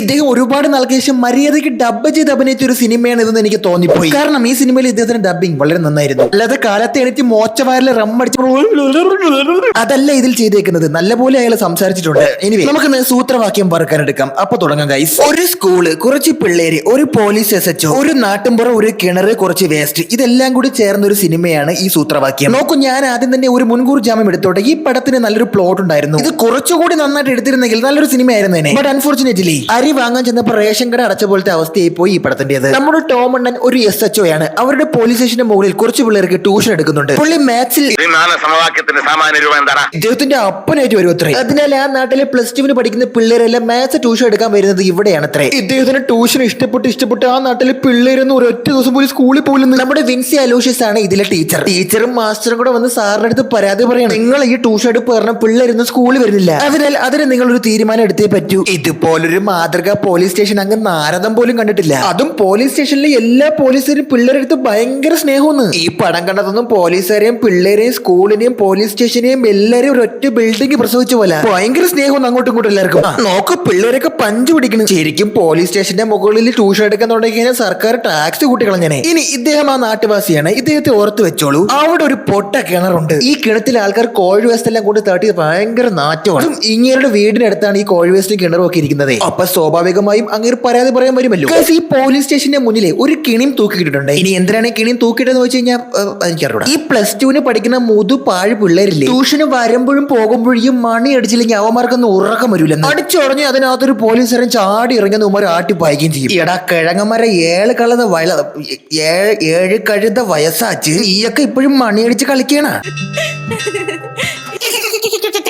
പിന്നെ ഇവർ രണ്ടുപേരും കമിതാക്കളാണ് കേട്ടോ. +2 കാലഘട്ടങ്ങളിൽ പൊട്ടിമുളയ്ക്കുന്ന ആ അതിമനോഹരമായ പ്രണയകാലത്തിന്റെ വസന്തം ആഗ്രഹിക്കുന്ന കുട്ടികൾ. ആ ആഗ്രഹം ഒന്ന് സാഫല്യമായി. ഇത് നേരത്തെ കാണിച്ച കമിതാവായ കുട്ടിയുടെ സേട്ടനാണ്. ഇവനൊരു പ്രത്യേകതര സേട്ടനാണ്. ഇവൻ ഈ പെണ്ണിനെ കണ്ടുകൂടാ. ഇവൻ വന്നാലും പോയാലും നിന്നാലും ഒക്കെ ഈ പെണ്ണിനെ ചുമ്മാ എടുത്തിട്ട് അടിക്കും. KGF 2 കണ്ടിട്ട് വന്നിട്ട് വയലൻസ് എന്ന് പറഞ്ഞ് അവന്റെ രോഷം മൊത്തം വന്ന് ഈ പെണ്ണിന്റെ പുറത്താണ് തീർക്കണം. അമ്മ അതിന് സൈക്കോ. നല്ല സൈക്കോ വയ്യാതെ ഇവൾ ഈ ഉപദ്രവമൊക്കെ ഒരു ദിവസം വന്ന് ടീച്ചറെ തുറന്നങ്ങ് പറയും. ടീച്ചർ അത് നേരെ വന്ന് കള്ളനെ പിടിക്കാൻ വേണ്ടി പോകുന്ന SHO എടുത്ത് പറയും. SHO പറയും കള്ളനെയൊക്കെ നാളെ പിടിക്കുക, ആദ്യം പിള്ളേര് പിന്നെ കള്ളൻ. സോ ഗയ്സ്, ഇതാണ് ആ കിണർ. എല്ലാവരും വേസ്റ്റ് കൊണ്ടിരുന്ന ആ പൊട്ട കിണർ. ഇത് എങ്ങനെയെങ്കിലും മൂടണം എന്നുള്ളൊരു അധോലോക പ്രശ്നം അവിടെ നടക്കുകയാണ്. ഈ നാട്ടിലെ പോലീസുകാരുടെ മെയിൻ പണി എന്നൊക്കെ പറഞ്ഞു കഴിഞ്ഞാൽ ഈ കിണർ മൂടുക, പിള്ളേർക്ക് ട്യൂഷൻ എടുക്കുക, അവിടെയൊക്കെ ഇങ്ങനെ കറങ്ങി എടുക്കുക. ഒരു കൊലവെട്ടി കേസ് പോലും സ്റ്റേഷനിൽ അല്ലാതെ വരുമെന്ന് തോന്നുന്നില്ല. ഇത് ഇവിടെ സ്വിറ്റ്സർലൻഡിലായിരിക്കുന്ന അല്ല, അവിടെയാണ് ഈ ക്രൈം ഒന്നും ഇല്ല, ജയിലൊക്കെ ഒഴിഞ്ഞു കിടക്കുന്ന സ്ഥലമേ. അയ്യോ റൈഡർ കണ്ണാപ്പിയാൻ പോയി. സോ ഗൈസ്, ഒരു ചെക്കിംഗ് നടക്കുകയാണ് ഗൈസ്. സോ ഗൈസ്, ഇതങ്ങ് കാനഡയിൽ നിന്ന് വന്ന ബെറ്റ്സിയുടെ വണ്ടിക്ക് മുമ്പിൽ നമ്പർ പ്ലേറ്റ് ഇല്ല. നമ്പർ പ്ലേറ്റ് എവിടെ നിന്ന് പോലീസുകാരൻ ചോദിക്കുമ്പോഴത്തേക്ക് അവള് പറയും പിറകെ ഇരിക്കണം. ഇവൾ ആരവള് തുറപ്പം കൊച്ചുണ്ടി പോലും നമ്പർ പ്ലേറ്റ് വെച്ചാൽ വണ്ടി ഓട്ടിക്കണം. അതും പോരാഞ്ഞിട്ട് ലൈസൻസ് ചോദിക്കുമ്പോഴത്തേക്കുമേ അവള് കാനഡ ലൈസൻസ് എടുത്ത് കൊടുക്കും. അതേ കൊള്ളാം. ആധാരം വെച്ചിരുന്നെങ്കിൽ അവൾ ആധാരം കൊടുത്തിട്ട് ഒരു ചിരിയെ കൂടെ ചിരിച്ചേ. നിഷ്കളങ്കതയുടെ കളസം കീറിയവളെ. എന്തായാലും പോലീസിന്റെ സ്വഭാവം കാണിക്കും. വണ്ടി എടുത്ത് പൊക്കി സ്റ്റേഷനിൽ കൊണ്ടുപോകും. മീൻവെയിൽ നമ്മുടെ ഉത്തമ പേട്ടനെ പോലീസ് സ്റ്റേഷനിൽ ഒന്ന് വിളിച്ചു വരുത്തിയിട്ട് എന്നിട്ട് പറയും ഇനി ആ പെങ്കൊച്ചിന്റെ ദേഹത്തോടെ നിന്റെ അരിയും തെല്ലും കൂടി ഇടിച്ച് പതിരാക്കുമെന്ന് പറയും. ഈ വണ്ടി ഇറക്കാൻ വരുന്ന ഈ ചേച്ചിനെ ഒന്ന് നോക്കി വെച്ചോളൂ. പിന്നെ ഈ ചേട്ടനെ നിങ്ങൾ നേരെ നോക്കിയല്ലോ, ഈ ചേച്ചിനെ ഒന്ന് നോക്കി വെച്ചോ. ഇത് അവന്റെ സഹോദരി വീണ്ടും അവിടെ നിന്ന് ഫോട്ടോ എടുക്കണ കണ്ടത് അവന് ഇഷ്ടപ്പെട്ടില്ല. അതൊരു പയ്യനോട്ട് ഫോട്ടോ എടുക്കണം, അത് ഇഷ്ടപ്പെടേയില്ല. അവന്റെ ഉള്ളിലെ സദാചാര ക്രിമി കടിക്കണുണ്ട് അവന്റെ മുഖത്തോക്ക്. ഓൾറൈറ്റ് ഗസ്, മുന്നോട്ട് പോകുമ്പോൾ ഒരു ചെറുക്കൻ തല ഇറങ്ങി വീഴുന്നുണ്ട്. അതേപോലെ തന്നെ വേറൊരു ചെറുക്കനും തല ഇറങ്ങി വീഴുന്നുണ്ട്. ഇനി അതെന്താണെന്ന് ചോദിക്കാൻ പോലും SHO നേരിട്ട് ഹാജരായിട്ട് പിള്ളേരെടുത്ത് കാര്യം തിരക്കണം. എന്തിന്റെ പിള്ളേരെ നിങ്ങൾ തലയിറങ്ങി വീണ? എടീ SHOക്ക് വേറെ പണിയൊന്നും ഇല്ലേടേ. ഇവിടേക്ക് ഒരു SHOനെ കണ്ടിട്ടണമെന്നുണ്ടെങ്കിലേ 3 ദിവസം തപസ്സിരുന്നാലേ അങ്ങനെ കാണാനെങ്കിലും പറ്റൂ. ഇനി തലകറങ്ങി വീണ കാര്യം ചോദിക്കുമ്പോൾ പിള്ളേര് പറയും +2 ഒക്കെ ആയില്ലേ, നമ്മള് വലിയ പിള്ളേരൊക്കെ ആയില്ല, അപ്പൊ ഏതും മൂടും മച്ചാൻ പറഞ്ഞ് കുറച്ച് ബംഗാളി ബീഡി കിട്ടിയിട്ടുണ്ട്, നമുക്ക് എല്ലാവരും കൂടെ അത് പോയി നിന്ന് വലിക്കാന്ന്. അങ്ങനെ അവരെല്ലാരും കൂടി ഒരുമിച്ചിരുന്ന് വട്ടം കൂടി ഇന്ന് സിഗരറ്റ് വലിച്ചുകൊണ്ടിരിക്കുന്ന സമയത്ത് അവര് ചാരി ഇന്ന് ബിൽഡിങ്ങിന്റെ മുകളിൽ നിന്ന് വേറൊരുത്തൻ ബുക്ക് വലിക്കണം തോന്നുന്നു. അതുവഴി ഭയങ്കര പുക. അത് കണ്ട പിള്ളേരെ പറയും ഇവിടെ എന്താ ശരിയല്ല, തൊട്ടപ്പുറത്ത് ഏതോ ഒരുത്തൻ കഞ്ചാവ് കൂട്ടിയിട്ട് കത്തിച്ച് വലിക്കണം, അതുകൊണ്ട് നമുക്ക് വേഗം രക്ഷപ്പെടാന്ന് പറഞ്ഞ് അവർ രക്ഷപ്പെട്ടങ്ങ് പോകും. ഇതെല്ലാം കേട്ട് നമ്മൾ SHO പറയും ശ്വാസകോശ സ്പോഞ്ച് പോലെ ആണ്ടാ കൊച്ചു മേലെ വലിക്കലെന്ന് പറഞ്ഞിട്ട് അങ്ങനെ ഇറങ്ങി പോകും. ഇനി നമ്മുടെ കമിതാക്കളില്ലേ, ഏതോ ഒരു കാട്ടില് ഏതോ ഒരു കാവിന്റെ സൈഡിൽ ഒരു പഴയ ബിൽഡിങ്ങിനകത്തെ ഫുൾ സെറ്റപ്പിൽ ഒരു DJ പാർട്ടിയൊക്കെ വെച്ചിട്ട് ബർത്ത്ഡേ ആഘോഷിക്കുകയാണ്. ആ വട്ടൻ വീട്ടിലില്ലാത്ത സമയത്താണെന്ന് തോന്നുന്നു ഈ പെണ്ണ് ചാടിയത്. അതൊക്കെ പോട്ടെ, ഇത് ഏത് കാറ്ററിംഗ് സർവീസിന് കൊടുത്തത്? ഒരു ഇലക്ട്രിക് കമ്പി പോലും ഇല്ലാത്ത കാട്ടിൽ എങ്ങനെയാണ് നിങ്ങൾ ഇത്രയും ലേറ്റ് കത്തിച്ച? ഇത് എവിടെയാണ് ഇരിക്കണം? ഇടുക്കി ഡാമിന്റെ സൈഡിലാണ് ഇരിക്കണം. വെള്ളത്തിൽ ഒരു ചെമ്പ് കമ്പി ഇട്ട് കൊടുത്തിട്ട് കറണ്ട് എടുക്കാൻ. അങ്ങനെ അവര് കേക്കൊക്കെ മുറിച്ച് സെൽഫി എടുത്തോണ്ടിരിക്കുന്ന സമയത്താണ് ലവം മണത്ത് കണ്ടുപിടിച്ച് കയറി വരണ. എന്നിട്ട് അവളെയും തല്ലി ഇവനെയും തല്ലി. ഇവൻ ഇത് എന്തെന്റെ കേടാണെന്ന് അറിയാനും വയ്യല്ല. എന്തായാലും ആ കാബാലികൻ അവളെ കണ്ണും മുഖമൊക്കെ അടിച്ച് പൊട്ടിക്കുകയാണ്. ഇവനെ ഇടിച്ച് ഉറക്കും, അവളെ കയ്യൊക്കെ അടിച്ചൊടിക്കും. പാവത്തന്നെ ശരിക്കും പറഞ്ഞ അളിന് നല്ല കലിപ്പുണ്ട് അവന്റെ പെണ്ണിനെ തല്ലിയില്. എന്തെങ്കിലും ഒരു പണി തിരിച്ചു കൊടുക്കണമെന്ന് വെച്ചിട്ട് ഇവൻ പന്നീനെ കൊല്ലം ഉപയോഗിക്കുന്ന ട്രാപ്പില്ലേ അത് കൊണ്ടുവന്ന് ലവൻ നടന്നു പറഞ്ഞ വഴിയിലും കിട്ടും. അവ ആ ട്രാപ്പിൽ ചവിട്ടിയത് നേരെ പൊട്ടക്കിടത്തിനകത്തോട്ട്. ഇവൻ കുറച്ച് ദിവസമായിട്ട് അവനെ ഒബ്സർവ് ചെയ്യുന്നുണ്ട്, ഇവ ഇവിടെ വരുന്നതും പോകുന്നതും ഒക്കെ. അപ്പൊ അങ്ങനെ ഒബ്സർവ് ചെയ്തിട്ട് കറക്റ്റ് ആയിട്ട് അവൻ കൊണ്ടുപോയി പൊട്ടക്കിണത്തിന്റെ ഫ്രണ്ടിൽ തന്നെ കൊണ്ടുവയ്ക്കുന്നത്. പക്ഷേ പൊട്ടക്കിണത്തിനകത്ത് ഇവൻ വീഴുമെന്ന് വിചാരിച്ചില്ല. അതൊരു ഷോക്കായി പോയി അളിയന്. ഈ സംഭവം നടന്ന കാരണം കുറച്ച് ദിവസം ഒരു സ്കൂളിലൊന്നും പോകില്ല. അത് അന്വേഷിക്കാനായിട്ട് SHO നേരിട്ട് വീട്ടിലെത്തിയിട്ട് ചെറുക്ക് എന്ത് വീട്ടിൽ പോകണമെന്നൊക്കെ ചോദിക്കും. അപ്പൊ അവന്റെ അമ്മ പറയും പയ്യൻ ചില്ലാണ്, വേറെ ഒന്നുമില്ല, ചെറിയൊരു പനി. ഇനി നമ്മുടെ മറ്റേ കൂട്ടുകാരി സ്കൂളിൽ പോകണല്ലോ, അവളെ മറ്റവൻ തല്ലി അവശയാക്കിയത് കാരണമാണ് അവൾ സ്കൂളിൽ വരാത്തതെന്ന് നമ്മൾ SHO അറിയുന്നു. അങ്ങനെ അവളെ കാണാനും അവനെ കാണാനിട്ട് വീട്ടിൽ വരണട്ടാ. അവനെ വിളിക്കുമ്പോഴത്തേക്ക് ഫോൺ എടുക്കണില്ലാന്ന്. പക്ഷെ അവന്റെ ഫോണിലാണ് ഞാൻ വീട്ടിൽ വെച്ചിട്ട് പോയതും. അപ്പൊ നമ്മൾ ടോം ചാക്കോ പറയും ആ ഫോണും എടുത്തോണ്ട് വരാനേ. അപ്പോഴും ഈ ഭീമൻ രഘുവിനെ പോലെ ഇരിക്കണ ഈ തന്ത പറയും മോളെ ആ ഫോണും എടുത്തോണ്ട് വരും. എടാ കൈ ഒടിച്ച് മുഖം പൊളന്നിരിക്കണ ആ കൊച്ചിനെ കൊണ്ടുവരെ നിനക്ക് ആ ഫോൺ എടുപ്പിക്കണോടാ. ഇപ്പൊ എനിക്കൊരു കാര്യം മനസ്സിലായി, ഈ കൊച്ചിനെ അവര് ഫ്യൂരിഡാൻ കൊടുത്ത് വാങ്ങിച്ചു. സ്വന്തം കൊച്ചാണെങ്കിൽ ഇങ്ങനെ ആരെങ്കിലും ചെയ്യൂ? ചുമ്മാ അല്ല, ലവ് എടുത്തിട്ട് ഇവളെ അലക്കണം. വേസ്റ്റ് തട്ടാൻ വന്ന 2 ലോറിനെ അന്ന് ദിവസം രാത്രി പോലീസുകാർ പിടിക്കുകയാണ്. എന്തായാലും ആ കിണർ മൂടേണ്ടത് ഒരു വലിയ അത്യാവശ്യമായ കാര്യമാണല്ലോ. ആ ലോറിയിൽ പിടിച്ച കട്ടയും മുട്ടയും വേസ്റ്റ് എല്ലാം കൂടി കിണറ്റിനകത്ത് തട്ടി ആ കിണറങ്ങ് മൂടാം. ഏത് അങ്ങനെ നാട്ടുകാർക്ക് ഒരു ഉപകാരം ഉണ്ടാക്കട്ടെ, അതിനകത്ത് ഞാൻ വേസ്റ്റ് ഒന്നും തട്ടയില്ലല്ലോ. പക്ഷെ ഇത് നമ്മുടെ ചെറുക്കൻ കണ്ട് അവനാകെ ടെൻഷൻ. അവൻ ചത്തുപോയില്ല, ആ ചത്ത കുഴി മൂടി, ഇനിയിപ്പോ എന്ത് ചെയ്യും? എടാ മണ്ട നീ രക്ഷപ്പെട്ടില്ലേ, അതിനകത്ത് വേസ്റ്റ് ഇട്ട കുഴി മൂടിയില്ലേ, ഇനി അവന്റെ ബോഡി കിട്ടൂലല്ല. പക്ഷെ ഇവരാണെങ്കിൽ ഇരിക്കാനും വയ്യ നിൽക്കാനും വയ്യ, ഒടുക്കത്തെ ടെൻഷൻ അടിച്ച് ബീപ്പിൽ പോയ ക്ലാസ് റൂമിലേക്ക് അവൻ തലയിറങ്ങി വീണ്. ഈ പോലീസുകാരെയും പിള്ളേരെയും സ്റ്റാപ്ലർ അടിച്ചു വെച്ചേക്കാണ്. എപ്പോ നോക്കിയാലും ഒരു ഒട്ടിയൊട്ടിയാണല്ലോ നടക്കണം. അങ്ങനെ ഇരിക്കെ ആ സ്കൂളിൽ ഒരു സയൻസ് എക്സിബിഷൻ നടക്കുകയാണ്. അവിടെ നമ്മുടെ കുട്ടൻ ഒരു വലിയ കണ്ടുപിടുത്തം നടത്തിയിരിക്കുകയാണ്. സൂര്യന്റെ പ്രകാശം വെച്ച് എനർജി ഉണ്ടാക്കുന്ന ഒരു പരിപാടി. അത് വെച്ച് ഉച്ചക്കഞ്ഞിയൊക്കെ തിളപ്പിക്കാമല്ലോ. അത് ഞാൻ പറഞ്ഞ ഈ പോലീസ് സ്റ്റേഷന്റെ SHO ഓഫീസ് ആ പ്രിൻസിപ്പളിന്റെ റൂമിന് തൊട്ടപ്പുറത്താക്കി കൂടെ. ഇങ്ങനെ ഫുൾ ടൈം പിള്ളേരെ കൂടെ സ്കൂളിലും അല്ലേ. സംഭവം എന്താണെന്ന് വെച്ചാൽ ഗൈസ്, അവരുണ്ടാക്കിയ സാധനത്തിനകത്ത് ഒരു പേസ് മേക്കർ കിട്ടുന്നുണ്ട്. ഈ പേസ് മേക്കർ എന്ന് പറഞ്ഞാൽ നമ്മുടെ ഹൃദയത്തിനകത്തിരിക്കുന്ന സാധനമാണ്. ഹാർട്ട് പേഷ്യൻസ് ആണല്ലോ ഉപയോഗിക്കാറുള്ളത്. ഇത് ഇവനെ അന്ന് സിഗരറ്റ് വലിച്ചപ്പോഴത്തേക്കും ആ വീട്ടിന്റെ സൈഡിൽ നിന്ന് കിട്ടിയതാണ്. ചെറുക്ക് അത് കൊള്ളാലോ എന്നും പറഞ്ഞിട്ട് അവന്റെ സയൻസ് പ്രോജക്റ്റിൽ വെക്കും. ഏതാ തെയ്യം കൊണ്ട് കാണാൻ പോയിട്ട് അവിടെ പോയി തെയ്യത്തിനെ കണ്ട് പേടിച്ച് അവിടെ പോയി തലയിറങ്ങി വീഴും. എടാ വഴി നിങ്ങളെ തലയിറങ്ങി വീഴുന്ന വല്ല വീട്ടിലും പോയി ഇറക്കാം. ഇവിടെ ഇങ്ങനെ പേടിക്കാമോ ഒരാളെ കൊന്ന നിസ്സാര കാര്യത്തിന്? ആ തലയിറങ്ങി ഇവിടെ ചെറുക്കനെ ഹോസ്പിറ്റലിൽ കൊണ്ടുപോയത് ആരാണെന്ന് അറിയാമോ? ഗസ് വാട്ട്, നമ്മുടെ പോലീസ് ഏമാര്. ഇതെന്താണ് ഇത്, ചുരുളിയിലെ ലൂപ്പാ? ഈ പോലീസുകാർക്ക് ഈ പിള്ളേരെ വിട്ട് പോകാനും പറ്റൂല, പിള്ളേർക്ക് പോലീസുകാരെ വിട്ട് പോകാനും പറ്റൂലേ. മീൻവെൽ ഗൈസ്, നമ്മുടെ ലവനില്ലേ കാണാണ്ട് പോയ ലവൻ ചത്തവൻ, അവനെ കണ്ടെത്താനുള്ള അന്വേഷണം ചെന്ന് നിർത്തുന്നത് ഒരു ബാറിലാണ്. ഇവൻ സ്ഥിരമായി ഒരു ബാറ് വരാറുണ്ട്. ഇവൻ മദ്യപിക്കാറില്ല, പക്ഷെ എന്തിനാണ് ഈ ബാറ് വരണത്? സോ അങ്ങനെ പോലീസ് ആ അന്വേഷണം വന്ന് എത്തി നിൽക്കുന്നത് നമ്മുടെ ഈ പയ്യന്റെ വീട്ടിലാണ്. അവൻ ഒരു ദിവസം ട്യൂഷൻ ക്ലാസ് ചെന്നപ്പോഴത്തേക്കും പോലീസ് മാമന്റെ അടുത്ത് പറഞ്ഞിരുന്നു അവന്റെ വീട്ടിന്റെ സൺഷെയ്ഡിൽ കൂടെ ഒരു വെള്ളാട്ടപ്പോക്കര് പോയത് അവൻ കണ്ടെന്ന്. അങ്ങനെ പോലീസുകാരുടെ ഡൗട്ട് എത്തി നിൽക്കുന്നത് ഇവിടെയാണ്. മീൻവെൽ ഗൈസ്, ആ പേസ് മേക്കറിന്റെ ഉടമസ്ഥൻ മറ്റേ കാനഡയിൽ നിന്ന് വന്ന ഇറക്കുമതിയില്ലേ ആ പെണ്ണിന്റെ ആണെന്ന് മനസ്സിലാവുന്നു. അതായത് അവള് ഡിം. അങ്ങനെ വീട് തപ്പി ചെല്ലുമ്പോഴാണ് മനസ്സിലാവുന്നത് പുള്ളിക്കാരി അവിടെ ഇല്ല, അവൾ എസ്കേപ്പ് ആയി. അവള് മരിച്ച കാര്യം ആരും അറിഞ്ഞിട്ടില്ലല്ലോ. അങ്ങനെ ആ വീട്ടിൽ നിർത്തിയിട്ടിരുന്ന ഒരു കാറിന്റെ ഡാഷ് ക്യാമിനകത്ത് അവർ കയറി നോക്കുമ്പോൾ കാനഡക്കാരി സ്കൂട്ടിയിട്ട് പോകുന്നുണ്ട്. പക്ഷെ തിരിച്ചു കൊണ്ടുവെക്കുന്നത് നമ്മുടെ ലവനാണ്. നമ്മുടെ മയ്യത്തായ പേട്ടനില്ലേ ലവൻ. അന്വേഷണം അങ്ങനെ തകർത്തയോടെ നടക്കുമ്പോഴാണ് അറിയുന്നത് ഈ ബെറ്റ്സി ഇല്ലേ, അതായത് ഈ കാനഡക്കാരി, അവളുടെ അക്കൗണ്ടിൽ നിന്ന് ഒരു 3 കോടി രൂപ ഷേർലി എന്ന് പറയുന്ന ഒരു അക്കൗണ്ടിലേക്ക് പോയിട്ടുണ്ട്. ഇനി അവിടെ നിന്ന് ആ ട്രാൻസാക്ഷൻ ചെയ്ത എമൗണ്ട് വീണ്ടും ഞാൻ എത്തിക്കുന്നത് വിവേകിന്റെ വേറൊരു കൂട്ടുകാരന്റെ കയ്യിലും.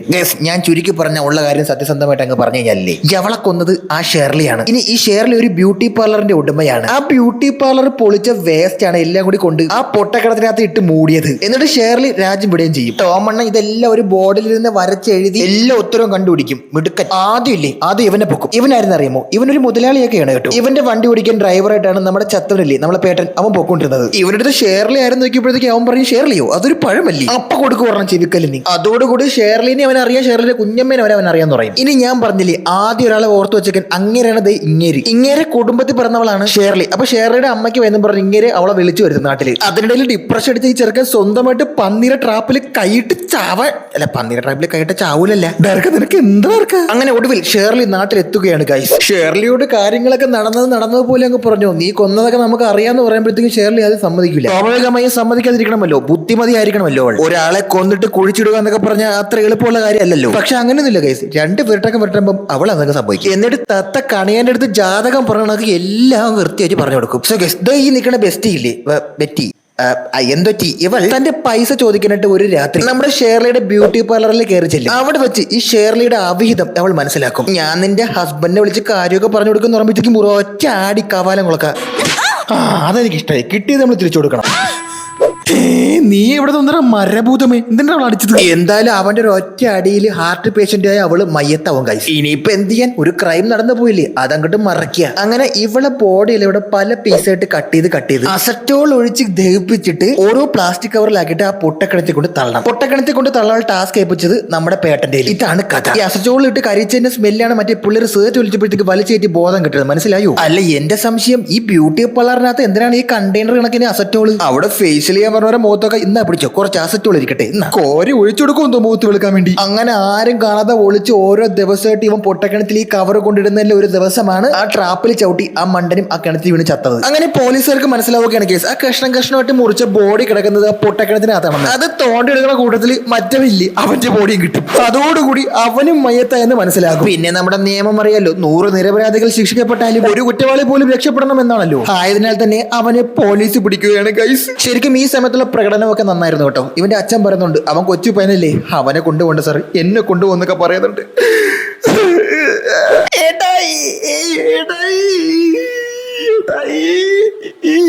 അങ്ങനെ നമ്മുടെ ചെക്കനെ 18 വയസ്സ് തികയാത്തത് കൊണ്ട് ജൂനൽ ഹോമിലാണ് ആക്കുന്നത്. 6 മാസങ്ങൾക്ക് ശേഷം ഒരു ബുക്കും പിടിച്ച് നമ്മുടെ SHOയും ടീമും ആ ജൂനൽ ഹോമിൽ വന്ന് ട്യൂഷൻ ക്ലാസ് എടുക്കും. അപ്പൊ അവിടേക്ക് പുതിയ പിള്ളേരും വന്ന് ജോയിൻ ആകും. അങ്ങനെ ഒരു വെള്ള ബോർഡിൽ ഭൂഗോളത്തിന്റെ സ്പന്ദന കണക്കിലാണെന്ന് എഴുതി ടോം അണ്ണൻ ഈ പടം അവിടെ അവസാനിപ്പിക്കും. ശരിക്കും ഈ പടത്തിന്റെ പേരൊക്കെ കേട്ടപ്പോൾ ഞാൻ കരുതി വെറൈറ്റി സിനിമയായിരിക്കും. ആക്ച്വലി വെറൈറ്റി കോൺസെപ്റ്റ് ഒക്കെ ആയിരുന്നു. പിന്നെ നമ്മുടെ വിൻസി അലോഷ്യസും ഷൈൻ ടോയും തമ്മിൽ ഒരു പ്രശ്നമൊക്കെ നടന്നായിരുന്നല്ലോ. ബട്ട് ഞാൻ നല്ല എക്സ്പെക്ടേഷൻ വെച്ച് കണ്ട സിനിമയായിരുന്നു. നല്ല പ്ലോട്ടൊക്കെ ആയിരുന്നെങ്കിലും പടം അങ്ങ് പണി വന്നപ്പോഴത്തേക്കും ഒരു രസം അങ്ങനെ ആയില്ല.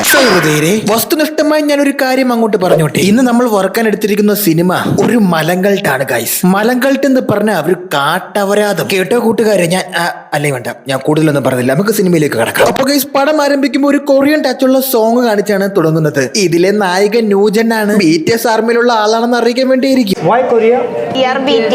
ഇവർ ഒരു വീട്ടിൽ 3 പേരാണ്, അച്ഛനും അമ്മയും മകളും മാത്രം. അമ്മ നമ്മുടെ ലെന, മോളായിട്ട് നമ്മുടെ അനിക സുരേന്ദ്രനും. രാത്രി വീട്ടിൽ അമ്മ കഷ്ടപ്പെട്ട് ഭക്ഷണം ഉണ്ടാക്കിയാലും വെളിയിൽ പോയി തട്ടുദോശ കഴിക്കണമെന്നാണ് ചില ദിവസങ്ങളിൽ മോളുടെ ആഗ്രഹം. അത് സാരമില്ല, വല്ലപ്പോഴും പുറത്തുനിന്നൊക്കെ ആവാലോ. ഇനി ഇതാണ് നമ്മുടെ നായകൻ. ഇവർ രണ്ടുപേരും അഗാധമായ പ്രണയത്തിലാണ്. ഇനി നമ്മുടെ ജോണി ആന്റണിയാണ് മെൽവിന്റെ അച്ഛൻ. മര്യാദക്ക് യൂട്യൂബിൽ റീലൊക്കെ ചെയ്ത് വീഡിയോ കൊണ്ടുവന്ന് നടന്ന മെൽവിനെ പിടിച്ച് സിനിമയിൽ അഭിനയിപ്പിച്ചിട്ട് ഫീൽഡ് ഔട്ട് ആക്കി വിട്ടേക്കണം. ഈ പടം കണ്ട് തിയേറ്റർ വിട്ട ആൾക്കാർ പുറത്തിറങ്ങി ആ നിമിഷം മെൽവിൻ എന്ന നായകൻ ഫീൽഡ് ഔട്ട് ആയി. പിന്നെ ഉണ്ടല്ലോ കേസ്, ഇതിലെ നായകനായ നമ്മുടെ പയ്യന് 10-24 വയസ്സായി. അതുകൊണ്ട് ജോലിയൊന്നുമില്ല. ജോലിക്കായി തണ്ടി കിടക്കുന്ന ഒരു പയ്യനാണ്. അപ്പന്റെ വണ്ടിയിൽ നിന്ന് പെട്രോൾ ഊറ്റുക, അപ്പന്റെ പൈസ അടിച്ചു മാറ്റുക, ഇതൊക്കെയാണ് പണി. ഈ സിനിമ തിയേറ്ററിൽ പോയിരുന്ന് മുഴുവനും കണ്ടു തീർത്ത ആരെങ്കിലും ഉണ്ടാടാ? ഉണ്ടെങ്കിൽ കമന്റ് ചെയ്യണേ. എന്ന സമാധാനത്തിനുള്ള അടുത്ത ദാദാ സാഹിബ് ഫാൽക്കെ അവാർഡ് വാങ്ങിച്ചു തരാം. ഇനി ഇതിൽ ആക്ടർ നന്ദുണ്ട്. മെൽവിന്റെ ഒരു അങ്കളായിട്ടാണ് ഇതിൽ അഭിനയിക്കുന്നത്. കാര്യമായിട്ട് വേറെ ഒന്നുമില്ല, കുറച്ച് ഉപദേശിക്കാനും കള്ളുടിക്കാനും ഉള്ളൊരു റോൾ, അത്രേ ഉള്ളൂ. ഞാൻ ഈ 1.25 മിനിറ്റ് എടുത്ത് പറഞ്ഞു തീർത്ത കാര്യങ്ങൾ ഈ സിനിമയിൽ ഏകദേശം ഒരു 20 മിനിറ്റോളം ഇങ്ങനെ തന്നെ നീണ്ടു കാണിക്കും. അപ്പൊ തന്നെ തിയേറ്ററിൽ കാശ് മുടക്കി കയറി ഒരു തള്ളക്കെ വിളിച്ചിട്ട് ഇറങ്ങി പോവാത്തത് ഭാഗ്യം. അല്ലെങ്കിൽ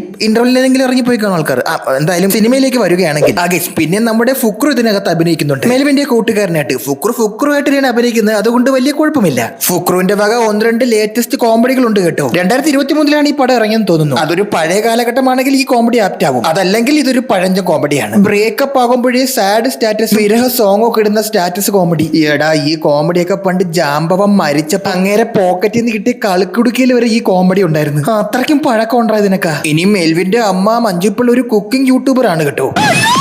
മെൽവിനെ കോളേജിൽ പഠിക്കുന്ന ഒരു അനിയത്തിയുണ്ട്. ഒപ്പനെ മുട്ടയിൽ കൂടോത്രവും റിയൽ എസ്റ്റേറ്റ് കച്ചവടമാണ് ഇതിലെ പണി. പുള്ളിക്ക് മുട്ടത്തോട് കിട്ടി അത് വെച്ച് മോഹൻ ചെയ്താൽ വരെ പണിയും. നായികയുടെ കൂട്ടുകാരികളൊന്നും നായികയെ പോലെ അല്ല, കുറച്ചുകൂടി അഡ്വാൻസ്ഡ് ആയിട്ട് ചിന്തിക്കുന്ന പിള്ളേരാണ്. ഒരു ചെറിയ ഉദാഹരണത്തിന് ഫ്രണ്ട്സ് വിത്ത് ബെനിഫിറ്റ്സ്, അതാണ് പൊളി. അതാവുമ്പോ കമ്മിറ്റ്മെന്റ് വേണ്ട. എങ്ങനെ ഫ്രണ്ട്സ് വിത്ത് ബെനിഫിറ്റ്സ്? ലിവിംഗ് റിലേഷനും ഫ്രണ്ട്സ് വിത്ത് ബെനിഫിറ്റും ഒക്കെ മോഡേണൈസ്ഡ് ആയിട്ടുള്ള പിള്ളേരുടെ ജെൻസി ചിന്താഗതി എന്നാണ് വിചാരം. ഇവിടെ പണ്ടും ഇതൊക്കെ ഉണ്ടടേ. അന്ന് ഇതിനൊക്കെ ഒരു പ്രീമിയം പേരില്ലായിരുന്നേ ഉള്ളൂ. പിള്ളേരെ മോഡേൺ ആണെന്ന് കാണിക്കാൻ വേണ്ടി ഇമാതിരി വാക്കൊക്കെ ആരുടെ എഴുതി കയറ്റിയ? ഇതാരും ഇതിന്റെ സ്ക്രിപ്റ്റ് റൈറ്റർ. ഈ പണം കഴിഞ്ഞപ്പോ ഇതിന്റെ പ്രൊഡ്യൂസർ അവനെ ശവപൂജ ചെയ്ത് കാണും.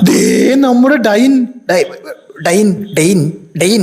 അത് തന്നെ അവൻ. ഡെയിന്റെ കഥാപാത്രം ഈ സിനിമയ്ക്ക് ചില ഇംഗ്ലീഷ് വേർഡ്സിലെ സൈലന്റ് ലെറ്റർ പോലെയാണ്. ഷുഡിലെ എല്ല് പോലെ, നൈഫിലെ കെ പോലെ, വെനസ്ഡേയിലെ ഡി പോലെ. ഡെയിനും ഇതിലുണ്ട്, പക്ഷെ സൈലന്റ് ആണ് ആള്. അങ്ങനെ ഇരിക്കും നമ്മുടെ നായികയുടെ ബർത്ത്ഡേ ആണ്. അപ്പൊ എന്ത് ഗിഫ്റ്റ് വേണമെന്ന് നായികയോട് അങ്ങോട്ട് വിളിച്ച് ചോദിക്കുമേ. അപ്പൊ ഒട്ടും പ്രതീക്ഷിക്കാതെ അപ്രതീക്ഷിതമായി ഒരു ഗിഫ്റ്റ് അങ്ങ് പറയും. ഗിഫ്റ്റ് ഒക്കെ വാങ്ങിച്ച് പാതിരാത്രി കോണിപ്പടി വഴി വലിഞ്ഞു കയറി മുകളിൽ ചെല്ലിയാണ് നായകൻ. അല്ലെങ്കിൽ ഈ മതിലേടി റിസ്ക് എടുത്ത് കാമുകയുടെ വീട്ടിൽ പോയി കാമുകയെ കാണാൻ ഭയങ്കര രസം.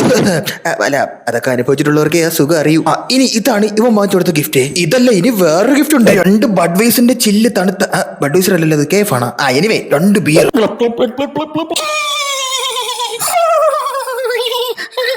ആദ്യം തണുത്ത ബീർ അടിച്ചിരുന്ന് ചില്ലാവും. എന്നിട്ട് പറയും ഇവള് പറഞ്ഞ സ്പെഷ്യൽ സാധനം ഗിഫ്റ്റ് ആയിട്ട് കൊണ്ടുവന്നത് എവിടെയെന്ന് നോക്കും. അത് എടുക്കാൻ പറയുമേ. ഗിഫ്റ്റ് ആയിട്ട് വല്ല പർപ്പിൾ പ്രോഡക്റ്റോ മീശോയിലെ ഡ്രസ്സോ ആണെന്ന് വിചാരിച്ചാൽ നിങ്ങൾക്ക് തെറ്റി. ഒരു കൊറിയൻ മദ്യമാണ് ഇവള് വാങ്ങിച്ചോണ്ടിരാൻ പറഞ്ഞത്, അതും കൊറിയൻ വാറ്റ്. എന്നിട്ട് അതേ ഒരു ഗ്ലാസ്സിൽ ലേശം പച്ചമുളകും കീറിയിട്ട് ഉപ്പും അതിൽ നിന്നൊരു 30 ml സോഡ ഒഴിച്ച് പതപ്പിച്ചിട്ടേ ടോപ്പപ്പിനായിട്ട് ഒരു സ്ട്രോബെറിയും കൂടെ ഞെരടി അതിൽ വീഴ്ത്തി കലക്കി അങ്ങ് എടുക്കുന്നു.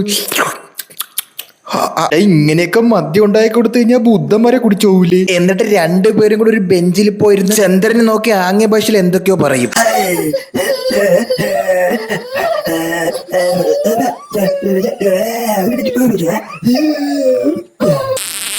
പിറ്റേന്ന് രാവിലെ ഉറക്കമേടിച്ച് നോക്കുമ്പോൾ രാത്രിയുടെ ചാബല്യത്തിൽ നായകൻ തന്റെ കോമഡി ആ സൈഡിൽ ഊരിയിട്ടിട്ട് പോയേക്കുവാണ്. അത് കൈകൊണ്ടെടുക്കുന്ന നായിക വൃത്തികേട് ഒറ്റ ഏറെ. അയ്യേ, ഇത്ര വൃത്തികെട്ട സാധനമൊക്കെ ആരെങ്കിലും കോമഡിക്ക് ഉപയോഗിക്കൂ? പൈസ കൊടുത്ത് പടം കാണാൻ വന്നവർക്കാണ് ഈ ജെട്ടി കോമഡി വെച്ചു കൊടുത്തത്. നായകന്റെ ഉജാല നിറത്തിലുള്ള ജെട്ടി കണ്ട് അന്തം വിടുന്ന നായിക, തലേന്ന് രാത്രി മോൾ അടിച്ച് മാറ്റിവെച്ച ബീർ കുപ്പി കണ്ട അച്ഛൻ. ബീർ കുടിക്കുമ്പോ ഒറ്റയ്ക്ക് കുടിക്കാതെ പപ്പയെ കൂടി വിളിക്കായിരുന്നില്ലേ? എന്തിനീ പായസോ അത് വീതം വെച്ചാരാൻ? ബീറൊക്കെ കിട്ടിയ അപ്പ മോന്തിക്കോണം, ആർക്കും കൊടുക്കല്ലേ. ഇനി മെൽവിന്റെ ഫോണിലോട്ട് നായകൻ രാത്രി പറഞ്ഞ തമാശ ഇവിടെ ഊരി വെച്ച് പോയ കാര്യം മെസ്സേജ് ആയിട്ട് അയക്കുമേ. അതെടുത്ത് കേൾക്കുന്ന തന്ത പിന്നൊരു കാര്യം, എന്താ കുറച്ച് സംസ്കാരമുള്ളവരായിട്ട് കൂടുന്നത് നല്ലതാണ്. ഇല്ല പപ്പ, സംസ്കാരം കൂടുതലുള്ള ആൾക്കാരാണെങ്കിൽ നമുക്ക് വരുന്നത് വാങ്ങിച്ചിടാൻ പറ്റില്ലല്ലോ. വല്ല വട്ടച്ചൊറിയും വരുമെന്ന് ഒരു 5 നിങ്ങൾ അവന് വാങ്ങിച്ചു കൊടുക്കുന്നതായിരിക്കും നല്ലത്. ഉണ്ടായിരുന്ന ഒരെണ്ണം പോയല്ലോ. ഈയിടെ അതെന്തോന്നേ ആ കോണിപ്പടിയിലെ നിറം. പോപ്പിൻസ് മുട്ടായി വാങ്ങിച്ച് ബക്കറ്റ് ഇട്ട് കലക്കി കളർ ഉണ്ടാക്കി പെയിന്റ് അടിച്ചത്. സിനിമയിലെ ആർട്ട് ഡിപ്പാർട്ട്മെന്റ് ഒക്കെ എസ്തെറ്റിക് ആവാൻ വേണ്ടി ഭയങ്കരമായിട്ട് നോക്കിയിട്ടുണ്ട്. കോണിപ്പടിയിൽ ഒരു മലങ്കൾട്ട് കൊണ്ട് വർണ്ണ പകിട്ട്. ഇതിലെ നായകനായ മെൽവിന് എപ്പോഴും മുഖത്ത് ഒരു സ്ഥായി ഭാവമാണ്. പുള്ളി ഏതോ അരിഷ്ടവും പച്ചമരുന്ന് കൂടെ കലക്കി കുടിച്ചിട്ട് മുഖം ഫ്രീസ് ആയി പോയ കണക്കാണ്. ഒരുപാട് എക്സ്പ്രഷൻ ഇടുന്ന നായികയും ഒരു എക്സ്പ്രഷൻ ഇടാത്ത നായകൻ, രണ്ടും കൂടി അങ്ങ് ബാലൻസ് ആയി പോകുമല്ലോ. ഒരാണൊരു പെണ്ണിനെ സ്നേഹിച്ചു കഴിഞ്ഞാൽ അവളുടെ വീട്ടുകാരുടെ ഓരോ അനക്കവും അറിയും. അതാണ് ആണ്. മനസ്സിലായോ? അരിഷ്ടം കുടിച്ചപ്പോലും മുഖത്ത് ഭാവം വരാത്തൊരു നായകനും ഇളക്കം വന്ന പോലെ മുഖത്ത് ഭാവം ഇടുന്ന ഒരു നായികയും. ഒരുപാട് അങ്ങ് പോയായിരുന്നു കേട്ടോ. നായകന്റെ ബർത്ത്ഡേ ആണ്. നായകന്റെ ബർത്ത്ഡേക്ക് നായിക വീട്ടിൽ തന്നെ ഒരു ഡെലിവറി ഗേൾ ആയിട്ട് ചെന്നിട്ട് നായകന് ഒരു സർപ്രൈസ് കൊടുക്കും. ഒരു പൊട്ടിത്തെറിക്കുന്ന കേക്കാണ് ഗൈസ് നായിക ഗിഫ്റ്റ് ആയിട്ട് കൊടുക്കുന്നത്. അല്ല ഗൈസ്, അതിനകത്ത് വേറെ ഗിഫ്റ്റ് ഉണ്ട്, ഒരു വാച്ച്. ഇങ്ങനെ കാര്യം നടന്നുകൊണ്ടിരിക്കുന്ന ഇടയിലാണ് പെട്ടെന്നൊരു ബോംബ് നായിക പൊട്ടിക്കുന്നത്. അവൾ ഗർഭിണിയാണ് ഗൈസ്. എടാ മൊണ്ണെ ഒന്ന് ഞെട്ടെങ്കിലും ചെയ്യടാ. വായിന്ന് ശബ്ദം പോലും വെളി വരണില്ല. ഇവന്റെ വായിക്കകത്ത് ഇരുന്ന് കാറ്റടിച്ചാലേ ശബ്ദം വെളി വരുവോളം തോന്നുന്നു. അതങ്ങനെ ഒരുത്തൻ ആപ്പും അങ്കലാപ്പ് തിരിച്ചറിയണത്ര. പിന്നെ അങ്ങോട്ട് നായിക ജർമ്മൻ പട്ടിയെ പോലെയാണ്, ഭയങ്കര ഡിമാൻഡാണ്. പാതിരാത്രി 12 മണിക്ക് വിളിച്ചിട്ട് പറയുമ്പോ അവക്ക് പച്ചമാങ്ങ വേണമെന്ന്. വല്ലച്ചാതി കഷ്ടപ്പെട്ട് ഒരു പ്രോജക്റ്റിന് വേണ്ടിയാണെന്ന് പറഞ്ഞ് പാതിരാത്രി നമ്മുടെ നന്ദു സാറിന്റെ വീട്ടിൽ പോയിട്ട് ഒരു പടുകൂറ്റ മാങ്ങ മരത്തുന്നവ മാങ്ങ അടത്തിട്ട് എടുത്തോണ്ട് പോകും. ഓ എന്തൊരു തന്തോയം. മുണുങ്ങ് നിനക്ക് മതിയായില്ലടി രാത്രി ചെറുക്കനെ മരം കയറ്റിയപ്പോ. പിറ്റേന്ന് രാവിലെ അമ്മച്ച് ഫ്രിഡ്ജ് കൊടുക്കുമ്പോഴത്തേക്ക് ഫ്രിഡ്ജ് നിറച്ച് പച്ചമാങ്ങ. എന്തായാലും മാങ്ങയുടെ ഉത്തരവാദിത്തം മോൾ ഏറ്റെടുക്കുന്നുണ്ട്. അന്നേ ദിവസം രാത്രി നോക്കുമ്പോ മെൽവിൻ അവളെ ബെഡ്റൂമിൽ കയറി പിന്നിരിക്കുന്നു. എടേ ഇത്രയും സൗകര്യമായിട്ട് ഇത് എങ്ങനെയാ എപ്പോഴും വരെയും പോവുകയും ചെയ്യാൻ പറ്റണം? ഇവന്റെ വീട്ടിൽ നിന്ന് ഇവളെ വീട്ടിലേക്ക് ഒരു തുരങ്കം വല്ല ഉണ്ടാക്കി വെച്ചേക്കണം. എന്നാലും ഇത് എങ്ങനെ എന്നും ആരും കാണാതെ മതിൽ കിടന്ന? നമ്മളൊക്കെ ഏതെങ്കിലും പെണ്ണുകൾ കാര്യം മനസ്സിൽ വിചാരിച്ചാലേ ആരെങ്കിലും പോക്കും. എന്നാലും ഇത് എന്തോന്നത്? ഈ കൊച്ചിനെ നമുക്ക് വേണ്ട, ഇത് അബോർഷൻ ചെയ്യാന്ന് പറഞ്ഞിട്ട് ഇവൻ ഇവളെ കൺവിൻസ് ചെയ്യും. എന്നിട്ട് ആളെ രാവിലെ തന്നെ കുളിച്ചൊരുക്കി ഒരു ഹോസ്പിറ്റലിൽ പോയിരിക്കും. അപ്പൊ നോക്കുമ്പോ ഇവളൊരു മെസ്സേജ്, ഞാൻ പറഞ്ഞില്ല ഈ കൊച്ചിനെ എനിക്ക് വളർത്തണം, ഓരോ ജീവന് വിലപ്പെട്ടതാണ്, വൈറലായത് വാറ്റി കളയാൻ പറ്റില്ലെന്നൊക്കെ പറഞ്ഞ് അവള് വരില്ലെന്ന് പറയും. എന്തായാലും ഇത്രടം വരെ വന്നതല്ലേ, കുറച്ച് പൊതു നോളജ് എടുക്കാന്നും പറഞ്ഞ് അവൻ കയറി ഡോക്ടറെ കാണും. ഈ ഡോക്ടർക്ക് ഒരു പ്രത്യേകത ഉണ്ട് ഗൈസ്. ഈ ഡോക്ടറിന്റെ മുഖത്ത് നമ്മളിങ്ങനെ സൂക്ഷിച്ച് നോക്കിക്കൊണ്ടിരുന്ന വാ മാത്രമേ അനങ്ങൂ, ശബ്ദം പുറകിന്നാണ് പറഞ്ഞത്. അങ്ങനെ പ്രത്യേകതരം ഒരു മ്യൂട്ടേഷൻ സംഭവിച്ച ഡോക്ടറാണ് ഇത്. ഇതിനൊക്കെ ആരാ ഡബ് ചെയ്തത്? ഒരുമാതിരി അവാർഡ് സിനിമയ്ക്ക് അനിരുദ്ധ ഡബ് ചെയ്തണക്കാണ് ഈ ഡോക്ടർ സംസാരിക്കണത് ഇതിനകത്ത്. Now let's continue guys. നമ്മുടെ അനിക വിളിച്ചിട്ട് നമ്മുടെ മെൽവിന്റെ അടുത്ത് പറയും പ്രഗ്നൻസി ടൈമിൽ എന്തൊക്കെ വർക്ക്ഔട്ട് ചെയ്യണം, എന്തൊക്കെ കഴിക്കണം എന്നൊക്കെ ഉള്ളത് നീ ഒന്ന് തപ്പിയിട്ട് പറയാൻ പറയും. അതും അമ്മയോട് ചോദിച്ചു. അപ്പൊ അമ്മ പറയും ഇതൊന്നും എനിക്ക് അമ്മയെടുത്ത് ചോദിക്കാൻ പറ്റില്ല, ഇതൊക്കെ ഞാൻ അങ്ങനെ അമ്മയെടുത്ത് ചോദിക്കണം. എനിക്കൊരു പുണ്ണാക്കാറുണ്ടായി, നീ എങ്ങനെയും കണ്ടുപിടിച്ച് വരാൻ പറയും. അപ്പോഴാണ് അളിയനൊരു ഐഡിയ തോന്നുന്നത്. അതായത് അമ്മയുടെ യൂട്യൂബ് ചാനലിലെ കണ്ടന്റ് മാറ്റിയിട്ട് പ്രഗ്നൻസി ടിപ്പ് കൊടുക്കുന്ന ഒരു ചാനൽ. അതപ്പോ യൂട്യൂബ് നോക്കിയിട്ട് നായികയ്ക്ക് എല്ലാം കാണാൻ. ഈ സമയത്തുള്ള മഞ്ജു പിള്ളേർ ഒരു അഭിനയം വളരെ നന്നായിരുന്നു ഗൈസ്. മുഴുവൻ സിനിമയിലും ഈ ഒരു ഒറ്റ ഭാഗം മാത്രമാണ് എനിക്ക് ഇഷ്ടപ്പെട്ടത്. തൊട്ടടുത്ത സീനിൽ വീണ്ടും അവൻ അവളുടെ റൂമിനകത്ത് കയറി ഇരിക്കുകയാണ് അങ്ങനെ. എന്നിട്ട് പറയും നമുക്കിത് അപേക്ഷം ചെയ്യാം, നമുക്ക് ഈ കുട്ടീനെ വേണ്ട എന്നൊക്കെ പറയും. അതൊന്നും ഇവള് സമ്മതിക്കൂല. എന്നിട്ട് അവ അതിനകത്ത് കിടന്ന് ഉറങ്ങൂ. നീ ഇതിനകത്ത് തന്നെ വെപ്പം കൂടിയേക്ക, ഇതൊക്കെ എങ്ങനെ സാധിക്കണം? എടാ ഇറങ്ങി ഓടടേ, അന്തസ്സെണ്ണം ഫോൺ വിളിച്ചോണ്ടിരിക്കണ്ടാ, പെട്ടെന്ന് ഇറങ്ങി ഓട്. ഇനി അങ്ങനെയൊക്കെ ഇരിക്കെ ഇവർ അച്ഛനും മോനും തമ്മിൽ ചെറിയൊരു പ്രശ്നം. അച്ഛന് സ്ഥലക്കച്ചവടത്തിൽ നിന്ന് കമ്മീഷൻ കിട്ടിയ 30,000 ഒരു 10,000 രൂപ അടിച്ചു മാറ്റും. അത് കാരണം വീട്ടിൽ പൂര ബഹളവും തെറിവിളിയും. അങ്ങനെ വീട്ടിൽ പോകാതെ അന്നേ ദിവസം നന്ദു അങ്ങളുടെ വീട്ടിൽ വരും. അങ്ങേര് പിടിച്ച് ഉപദേശിച്ചു വിടും. അച്ഛൻ ഉള്ളപ്പോഴേ അച്ഛന്റെ വില അറിയൂ എന്നൊക്കെ പറഞ്ഞ് ഉപദേശിച്ച് സെന്റി എടുപ്പിച്ച് ഓടിച്ചെടുക്കണം. ഇത്രയും ഉപദേശവും കഥയൊക്കെ കൊടുത്തിട്ട് ഇങ്ങനെ മരിക്കും. എന്തിനാടാ ഇങ്ങനെ വെറുതെ കൊന്നതിപ്പം? എന്ത് കാര്യത്തിനാണ്? വീട്ടിലാണെങ്കിൽ അച്ഛനും മോനും തമ്മിൽ ഉടക്ക്, അമ്മയും മോനും തമ്മിൽ ഉടക്ക്. എനിക്ക് ജീവനുണ്ടെ മേടിച്ച കാശൊക്കെ തിരിച്ചു കൊടുക്കും. എടാ നീ ദേഷ്യപ്പെട്ടേണ? ആ പിരിക ഒന്ന് ചുളിക്കടാ, ആ പല്ലൊന്ന് കടിക്കടാ. ഒരു ചെരവയിലൊരു തേങ്ങ എടുത്തൊരു ചെരവുമ്പോ പോലും 3-4 ഭാവങ്ങൾ അത് കാണിക്കും. മുഖത്ത് വല്ല ഇഞ്ചക്ഷൻ ഇടും, മുഖം അനങ്ങണില്ല നിന്റെ. ഒരു ദുരൂഹ സാഹചര്യം വന്നാൽ പോലും ഇവന്റെ മുഖം അനങ്ങൂലേ. അതാ പെട്ടെന്ന് അച്ഛനൊരു നെഞ്ചുവേദന. ആശുപത്രിയിൽ പോയി ഡോക്ടറെ കുഴലിട്ട് നോക്കുമ്പോ കുഴപ്പമൊന്നുമില്ല. ഇനി ഇതാണ് നമ്മുടെ നായകന്റെ അപ്പാപ്പൻ. മഞ്ജു പിള്ളയുമായുള്ള കല്യാണം നടന്നതിന് ശേഷം അച്ഛനും അപ്പൂപ്പനുമായിട്ട് അത്ര നല്ല സ്വരച്ചേർച്ചയിലല്ല. പക്ഷെ പരസ്പരം സ്നേഹമൊക്കെ ആണെങ്കിൽ ചെറിയൊരു ഈഗോ ക്ലാഷ് കാരണം ഇവർ മിണ്ടൂല. വിജയരാഘവനാണ് ഈ സിനിമയിൽ ക്യാമിയോ. അങ്ങനെ അപ്പനൊരു നെഞ്ചുവേന വന്നെന്ന് പറയുമ്പോഴത്തേക്ക് ഇത്രയും വർഷത്തെ പിണക്കൊക്കെ തീർന്നിട്ട് അപ്പൂപ്പൻ വീട്ടിൽ വരും. കണ്ട മാത്രമേ ഓടി വന്ന് കെട്ടിപ്പിടിച്ച് അത് കഴിഞ്ഞ് പിന്നെയും തോമൻ റൂമിൽ എങ്ങനെ ഇത് എനിക്ക് വയ്യ, ഞാൻ നൃത്തം എടുത്തു. നമുക്കും ഉണ്ടായിരുന്നു കുറെ കാമുകിമാർ, ഒറ്റയാണ് വീട്ടിൽ കയറ്റില്ലായിരുന്നു. ഇതൊക്കെയാണ് എന്റർടൈൻമെന്റ്. പെട്ടെന്ന് കാറ്റടിച്ച പോലെ ഒരു പാട്ട് വരും ഗൈസ്. ആ പാട്ടിൽ മെൽവിന് ജോലി കിട്ടും, അമ്മയ്ക്ക് 1 മില്യൺ അടിച്ച് ഗോൾഡൻ പ്ലേ ബട്ടൺ കിട്ടും, പുതിയ കാർ വരെ വാങ്ങിക്കും. എന്നിട്ട് അനികയുടെ വീട്ടിൽ ചെന്ന് കാര്യം അവതരിപ്പിക്കാനായിട്ട് അനികയുടെ അച്ഛനെ കാണാൻ വരെ പോകും. ഞാനും ജെനിയും ഇഷ്ടത്തിലാണ്. എന്റെ മകൾ ജെനിയാണോ? അതെയോ, തന്റെ മകളാ ജെന്നി തന്നെ. ബട്ട് ഗൈസ് ഈ സന്ദർഭത്തിലാണ് നമ്മൾ ആ അന്തംപുട്ട ട്വിസ്റ്റ് മനസ്സിലാക്കുന്നത്. ഈ ജെനി ശരിക്കും ഒരാളല്ല, 2 പേരാണ്, അതായത് ഡബിൾ ആണ്. അവർക്ക് 2 മക്കളുണ്ട്. ബട്ട് പ്രായപൂർത്തിയാകുമ്പോൾ ഒരു കുട്ടിക്ക് മെൻസ്ട്രേഷൻ സർക്കിൾ ഉണ്ടാകുന്നില്ല. അതാണ് ജെനി, അതായത് പീരീഡ്സ് ആകുന്നില്ല. 5000-ൽ ഒരാൾക്ക് മാത്രം വരുന്ന ഈ അസുഖത്തിന് എന്തോ ഒരു പേര് പറയുക. പേര് ഞാൻ മറന്നുപോയി ഗൈസ്, എന്റെ വായിലത് ഇരിക്കണില്ല. മലയാള സിനിമയുടെ ചരിത്രത്തിൽ ഇങ്ങനൊരു സാധനം വരാത്തോണ്ട് എനിക്കത് ഓർമ്മ നിൽക്കണില്ല. അത് മാത്രമല്ല അവൾക്ക് ഇത് കാരണം പ്രത്യേകതരം ഒരു മെന്റൽ കണ്ടീഷൻ ഉണ്ട്. എന്ന് വെച്ചാൽ ആള് സൈക്കോ ആണ്. ആ രോഗത്തിനും വേറെന്തോ പേര് പറയും, അത് ഞാൻ മറന്നു. ഈ ഇടയായിട്ട് എനിക്ക് ഭയങ്കര മറവിയാണ് ഗൈസ്, എന്താണെന്ന് അറിയില്ല. അതിനുശേഷം തനിക്ക് പീരീഡ്സ് ഇല്ലെങ്കിലും പീരീഡ്സ് ഉള്ള പോലെ അഭിനയിക്കും. പേടൊക്കെ വാങ്ങിച്ചിട്ട് ക്ലോസറ്റ് ഇട്ട് വെള്ളം ഒഴിച്ച് കളയുക. ഒടുക്കം കലിമൂത്ത് എന്റെ വീട് അപ്പൂന്റെയും പോലെ അനിയത്തിന്റെ അടുത്താണ് കൂടുതൽ സ്നേഹം എന്ന് വിചാരിച്ച അനിയത്തിനെ പാതിരാത്രി പിച്ചാത്തിക്ക് കുത്തി കൊല്ലാൻ നോക്കുന്നു ഇവള്.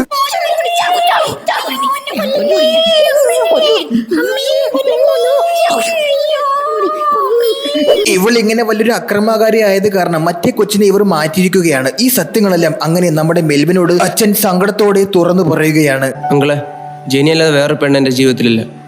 ജെനിക്ക് ഇങ്ങനെ ഒരു പ്രശ്നമുള്ളപ്പോഴല്ലേ ഞാൻ കൂടെ നിൽക്കണം. ഓ വാവ്, സത്യങ്ങളൊക്കെ അറിഞ്ഞ സ്ഥിതിക്ക് നേരെ ചെന്ന് ജെനിയെ കാണാൻ നേരത്തെ റൂമിൽ ചെന്ന് കയറുമ്പോഴേ ജെനി അവിടെ മുളക് പൊടി കലക്കി വെള്ളത്തിൽ കയറി കിടക്കുകയാണ്. ഇങ്ങനെ അയ്യോ എരിയുള്ളേ.